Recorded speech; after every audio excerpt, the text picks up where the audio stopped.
कहानी दो बहुओं की हार्ट टचिंग स्टोरी।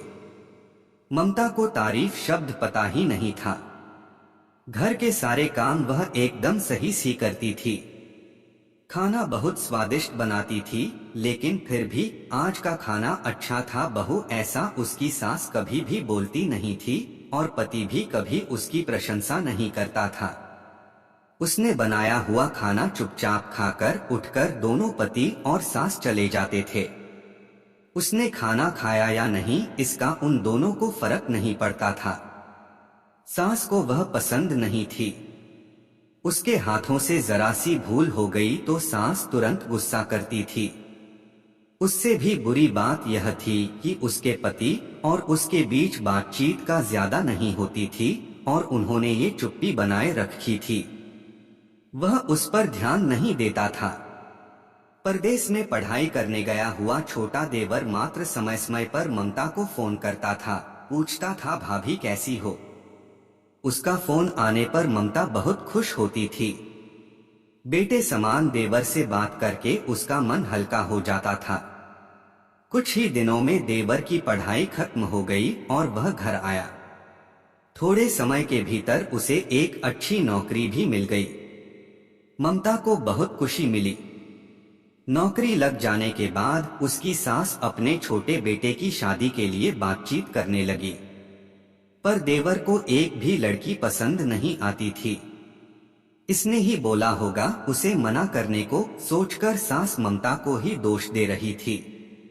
ममता को चिंतित देखकर देवर ने अपनी माँ से कहा, मैं एक लड़की से बहुत प्यार करता हूँ, मैं उसी से शादी करूंगा। उसने जिद की। देवरजी यह बात पहले बतानी चाहिए थी ना। ममता ने ये बात अपने पति के कान पर डाली। इस बात वह थोड़ा नाराज हुआ पर बाद में मान गया।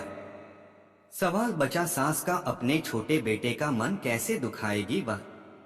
बाद में उनकी भी हाँ हो गई। ममता को बहुत खुशी हुई।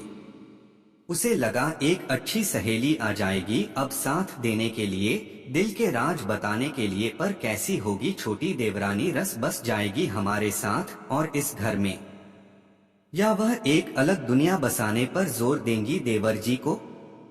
इस विचार से थोड़ा टेंशन में आ गई ममता। कुछ दिनों बाद ममता की छोटी देवरानी शादी करके घर में आई। देवरानी ने घर में आते ही सारे घर की जिम्मेदारी अपने हाथों में ले ली। अब सास ने अपनी छोटी बहू की ज्यादा ही तारीफ करना शुरू कर दिया। उसे माँ जैसा प्यार करने लगी। यह देखकर ममता की आंखों में आंसू आ जाते।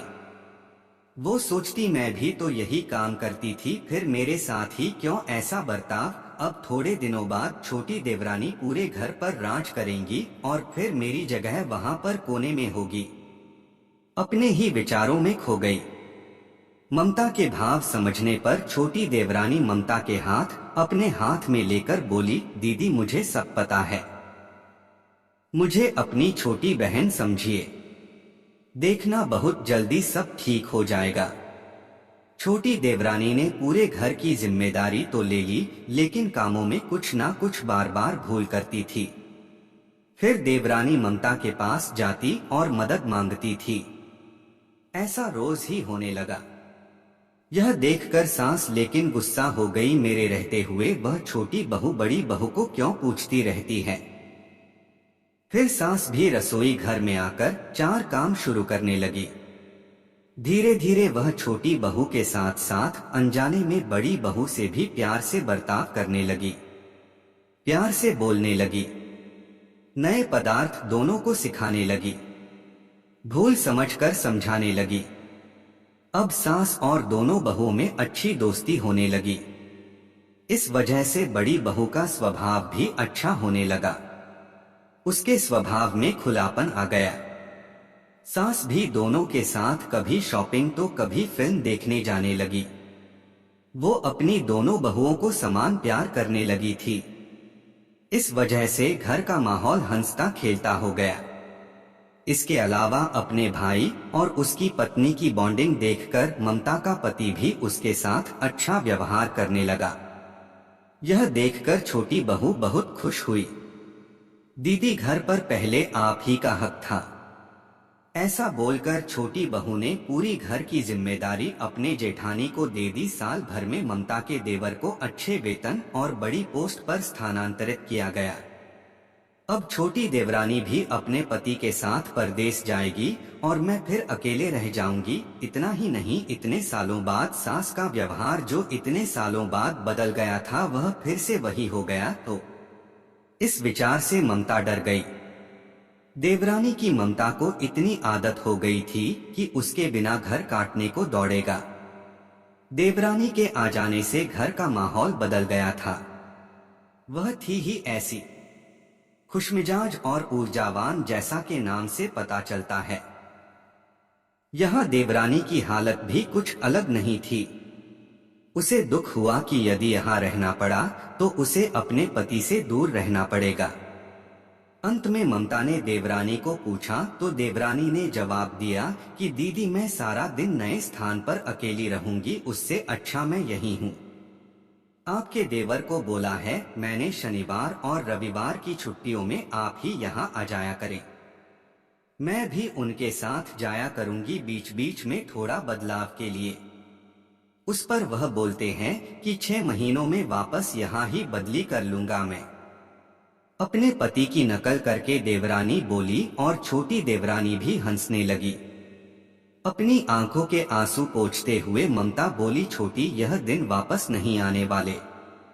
जाओ तुम अपने पति के साथ, उनके साथ भी तो कोई होना चाहिए ना। दीदी आपने मुझे बड़ी बहन का प्यार दिया, वैसे ही भैया के रूप में एक बड़ा भाई मिला। यह भरा हुआ संसार छोड़कर मैं कैसे जाऊं? वहां अकेली का मन नहीं लगेगा। 6 महीने का तो सवाल है, वह आते रहेंगे यहाँ पर।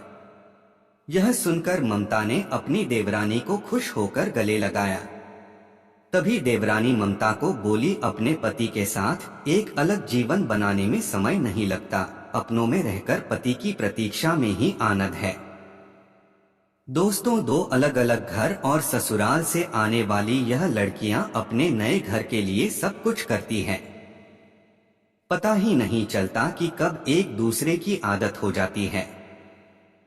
सच में देवरानी जेठानी का रिश्ता बहनों से कम नहीं होता।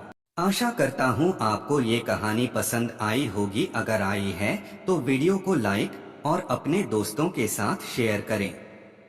ऐसी और कहानियाँ पढ़ने के लिए हमारे चैनल को सब्सक्राइब जरूर करें और साथ ही नोटिफिकेशन बेल को जरूर दबाएं ताकि अगली कहानी सबसे पहले आपके पास पहुँचे। धन्यवाद।